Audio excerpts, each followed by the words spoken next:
नमस्कार, स्वागत है आपका न्यूज पायलट एमपी में। और मैं हूं आपके साथ फलक ज़ारा। आइए बढ़ते हैं आज की कुछ खास खबरों की ओर।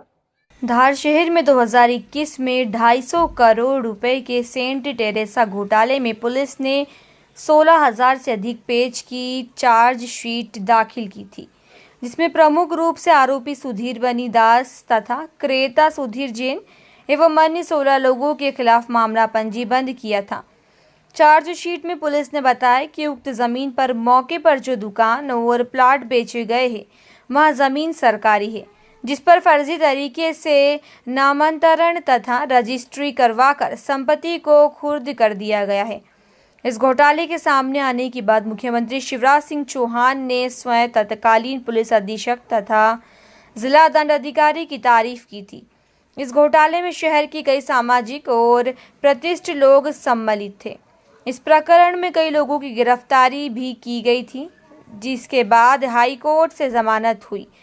इस घोटाले के प्रमुख आरोपी सुधीर जैन को भगोड़ा घोषित करते हुए 50,000 का इनाम भी सरकार ने घोषित किया था, पर आरोपियों ने इस अन्याय के खिलाफ हाई कोर्ट में एक याचिका दाखिल कर हाई कोर्ट को साक्ष्य सहित तथ्यों से अवगत कराया, जिस पर हाई कोर्ट ने संज्ञान लेते हुए इस अवधारणा पर अपना फैसला सुनाया कि विधिक रूप से यह जमीन कभी शासकीय थी ही नहीं और ये मामला पहले से ही हाई कोर्ट में चल रहा है।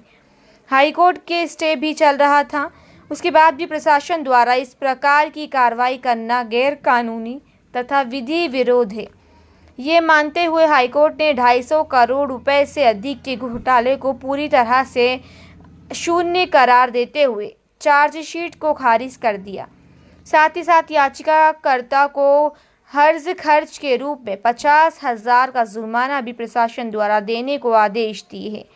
जहां उस समय इस महत्वपूर्ण घोटाले ने प्रदेश में बहुत अधिक सुर्खियां बटोरी थी, वहीं हाईकोर्ट के इस प्रकार का आदेश आने से प्रशासन की एक बहुत गैर जिम्मेदाराना रवैया जनता के सामने आया है। अब ऐसा माना जा रहा है कि आरोपी याचिकाकर्ता मानहानि का दावा भी कोर्ट में प्रशासन के विरुद्ध प्रस्तुत कर सकते हैं। एमपी न्यूज पायलट के लिए धार से शैलेंद्र जोशी की खास रिपोर्ट। ये हम खड़े हैं सेंट टेरेसा के दुकानों के प्रांगण में। ये वही स्थान है जहां 2021 में 250 करोड़ रुपए से अधिक के घोटाले की चार्जशीट प्रशासन ने न्यायालय में प्रस्तुत की थी। इस घोटाले में शहर के कई नामचीन और प्रसिद्ध सामाजिक लोगों को पंजीबद्ध किया गया था। इसके संबंध में उन लोगों ने अपने आप को निरपराध घोषित करने के लिए हाई कोर्ट में एक याचिका प्रस्तुत की थी। आज हाई कोर्ट ने उस याचिका के संबंध में एक महत्वपूर्ण निर्णय देते हुए इस समस्त 250 करोड़ रुपए के घोटाले को शून्य कर दिया। इस 250 करोड़ रुपए के घोटाले में प्रशासन ने 16,000 पृष्ठों से अधिक की चार्जशीट दाखिल की थी। चार्जशीट के दाखिल होते ही मुख्यमंत्री शिवराज सिंह चौहान ने खुद तत्कालीन पुलिस अधीक्षक आदित्य प्रताप सिंह की तारीफ करते हुए कहा था कि अब आप प्रॉपर्टी के घोटालेबाजों को इसी तरह पकड़ते रहें और प्रशासनिक चुस्त दुरुस्तता बनाए रखें। किंतु आज हाई कोर्ट का जब फैसला आया इस याचिका पे, तो प्रशासन खुद दोषी करार दिया गया है।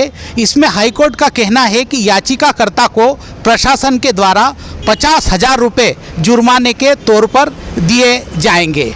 इस फैसले के बाद अब एक चीज़ तो निश्चित हो गई है कि प्रशासन जो भी काम करता है या जो भी जिस प्रकार की चार्जशीट कहीं लिखी गई थी या उस चार्जशीट को बनाया गया था, उसमें कहीं न कहीं कानूनी तथ्यों को बारीकी से उनका निरीक्षण नहीं किया गया था।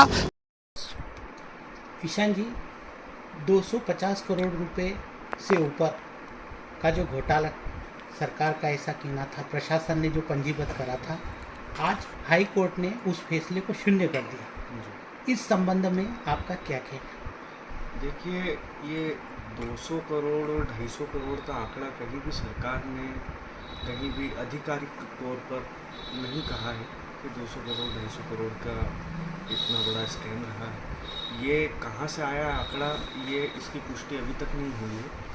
इस आंकड़े का आना भी एक अपने आप में संदेहास्पद रहा है, क्योंकि भूमि की जो गाइडलाइन रही है जब इन क्रेताओं ने खरीदा, जब वो 2 करोड़ 33 लाख रुपए रही, और वर्तमान गाइडलाइन भी 11 करोड़ के आसपास भूमि की रही है। जहाँ तक सवाल है, हाईकोर्ट ने जो आदेश करा है हम उसका स्वागत करते हैं। हाईकोर्ट ने ये ठहराया है कि ये जो एफआईआर हुई है विक्रेता, क्रेता और अन्य गवाहों के विरुद्ध, ये पूरी की पूरी शून्य है। इससे संसक्त जितनी कार्यवाही, दंडात्मक कार्यवाही पुलिस अधिकारियों द्वारा की गई है, ये द्वेषतापूर्वक है, निंदनीय है, और हाईकोर्ट ने इसकी आलोचना करते हुए निर्णय पारित किया है। इसमें मूल रूप से जो शिकायत थी, वो शिकायत महू के निवासी जय सिंह ठाकुर है, उनके ऊपर 10 अपराध पंजीबद्ध हैं। उस फिलहाल के लिए बस इतना ही, और लगातार खबरों के लिए बने रहे न्यूज़ पायलट एमपी के साथ। नमस्कार।